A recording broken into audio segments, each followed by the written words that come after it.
तैयार तो हमारी चल रही है कि जनता की मूल समस्याएं जो है, जो बेसिकल समस्या है, उनको लेकर हम आगे बढ़े। परिवार के लोग या इकट्ठे होकर लोग जाते थे कंप्लेंट करने, उनकी शिकायतों को नहीं सुने जाते थे। लेकिन जब से हमारे विधायक मुकेश शर्मा जी आए हैं, जब यकीन कीजिए फोन पर कर्मचारी चले आए कि शिविर खराब हो जाता था, लोग कई दिनों परेशान रहते थे, कई दिनों बाहर से पानी मंगाते थे, उनको घर में यूज करते। हमने अभी विधायक को फोन किया कि हमारे यहाँ ये शिकायत है, तो यकीन कीजिए कि 10 मिनट के अंदर कर्मचारी जो उसका है वो हमारे यहाँ पर आते थे और उस समस्या को सुटारा करते थे। नमस्कार दोस्तों, मैं विजेंद्र कुमार और आप देख रहे हैं बी न्यूज हरियाणा।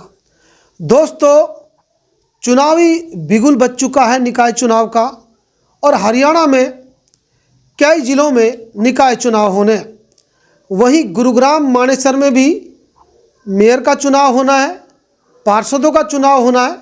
उसी को लेकर जो तारीख है उसका ऐलान हो चुका है, और तमाम जो उम्मीदवार हैं वो लगातार जनता के बीच जा रहे हैं, अपना विजन बता रहे हैं, और जिन विकास जो सरकार ने विकास कराया, अगर भाजपा से जो टिकट की दावेदारी कर रहे हैं वो जनता के बीच जाकर सरकार का विकास बता रहे हैं। तमाम ऐसी चीज़ें हैं, कांग्रेस के या निर्दलीय प्रत्याशी, तमाम प्रत्याशी अपने अपने क्षेत्र में चुनावी प्रचार में जुटे हैं।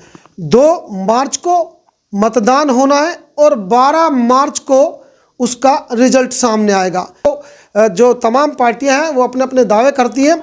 हमारे साथ वार्ड 31 से राजकुमार सैनी मौजूद है, समाज सेवी हैं, लगातार जनता के बीच रहते हैं और कर्मठ जुझारू सिपाही हैं। राजकुमार जी, आपका स्वागत है बी न्यूज हरियाणा में। किस तरह की तैयारी चल रही है, और भाजपा से आप जुड़े हुए हैं, भाजपा से टिकट मांग रहे हैं, प्रबल दावेदार आप अपने आप को बता रहे हैं, किस तरह की तैयारी चल रही है? पहला सवाल मेरा। देखो, सबसे पहले तैयारी तो हमारी चल रही है कि जनता की मूल समस्याएं जो है, जो बेसिकल समस्या है, उनको लेकर हम आगे बढ़ें। अब जनता की बेसिकल समस्या इस समय पानी की चल रही है, शिविर की चल रही है, और रोड जो खराब है उनकी चल रही है। लेकिन जब से हमारे विधायक मुकेश शर्मा जी आए हैं, जब से काम ने इतनी तीव्रता पकड़ी है कि दिन रात काम की तीव्रता बढ़ती जा रही है। अधिकारी जो आज से पहले सुनते नहीं थे, परिवार के लोग या इकट्ठे होकर लोग जाते थे कंप्लेंट करने, उनकी शिकायतों को नहीं सुने जाती थी। लेकिन जब से हमारे विधायक मुकेश शर्मा जी आए हैं, जब यकीन कीजिए एक फ़ोन पर कर्मचारी चले आते हैं, जाने की जरूरत उन्हें नहीं पड़ती है। तो मैं चाहता हूँ कि जिस प्रकार से हमारे विधायक जी काम कर रहे हैं, इस प्रकार से जनता उनका और साथ दे, और मैं चाहता हूँ कि मुझे अगर टिकट मिले तो मैं भी विधायक जी का और ज़्यादा साथ दूँ। क्या क्या ऐसी बेसिक समस्याएं थी जो लगातार चली आ रही थी? चाहे पीने की पानी की बात करें, सड़कों की बात करें, सीवर ओवरफ्लो की समस्या ज़्यादातर गुरुग्राम में रहती है। क्या आपके वार्ड में भी इस तरह की समस्या थी? जी सर, हमारे यहाँ सबसे बड़ी समस्या गंदे पानी की थी कि शिविर खराब हो जाता था, लोग कई दिनों परेशान रहते थे, कई दिनों बाहर से पानी मंगाते थे, उनको घर में यूज करते थे। लेकिन इतनी बड़ी समस्या को होते हुए भी जनता ने हमारे विधायक को चुना, और विधायक ने एक फ़ोन पर ही सबकी शिकायतों को दूर करा। और हमने अभी विधायक को फ़ोन किया कि हमारे यहाँ ये शिकायत है, तो यकीन कीजिए कि 10 मिनट के अंदर कर्मचारी जो उसका है वो हमारे यहाँ पर आते थे और उस समस्या को सुटारा करते थे। आज कई दिनों से हम शुद्ध पानी पीने जा रहे हैं। पहले हम पानी के लिए तरस जाते थे, 10 दिन पानी गंदा आता था, लेकिन पिछले 3 महीने से हमारे यहाँ बिल्कुल साफ पानी आ रहा है, और कोई शिविर की समस्या भी इस समय देखने को नहीं मिल रही है।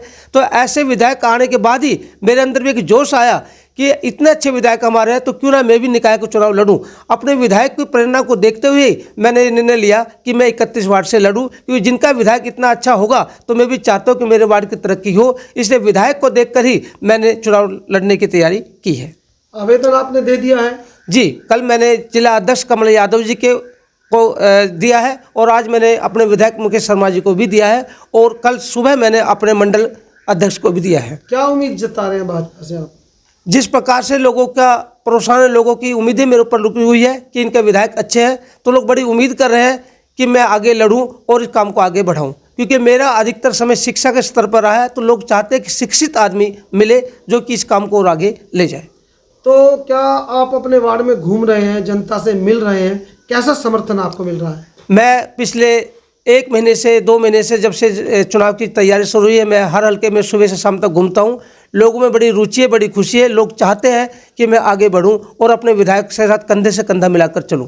इस वार्ड में कौन कौन सी कॉलोनियाँ लगती हैं और कितनी आबादी है यहाँ की? इस वार्ड में हमारे मियाँ वाली कॉलोनी है, महावीरपुरा है, भीमनगर है, दयानंद कॉलोनी है, रत्न गार्डन है, प्रताप नगर है, नई बस्ती है, और पूरा सुभाष नगर, ओल्ड और न्यू गड्ढोवाला भी, और इस सारा सुभाष नगर है।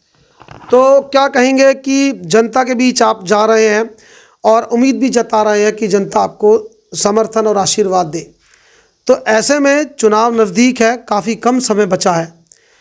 क्या लग रहा है कि इस बार गुरुग्राम नगर निगम में भाजपा की किस तरह से आप देख रहे हैं कि कितने पार्षद जीत के आएंगे, या किस तरह का माहौल भाजपा के प्रति आप देख रहे हैं?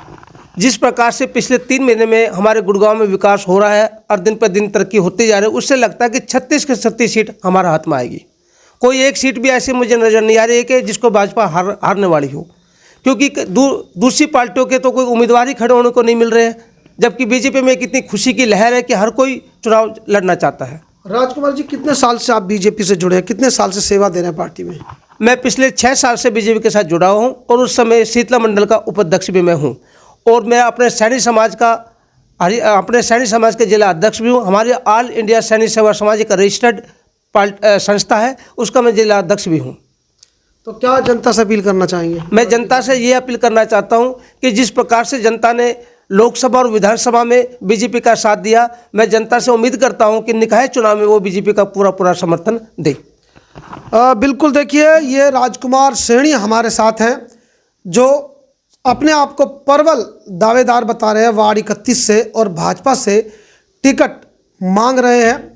अब ऐसे में ये भी देखना होगा कि भाजपा इस निकाय चुनाव में किस तरह का प्रदर्शन करती है, और इस बार मानेसर और गुरुग्राम में किसका मेयर बनता है, ये भी देखने वाली बात होगी। फिलहाल तो चुनाव की घोषणा के बाद तमाम जो उम्मीदवार हैं वो अपनी पार्टी से टिकट मांग रहे हैं, साथ ही साथ ये उम्मीद जता रहे हैं कि अपनी प्रबल दावेदारी को देखते हुए कि पार्टी इन पे भरोसा जताए। इसके लिए इतना ही दोस्तों, फिर एक मुद्दे के साथ होगी मुलाकात। तब तक के लिए विजेंद्र कुमार को दीजिए इजाज़त। नमस्कार।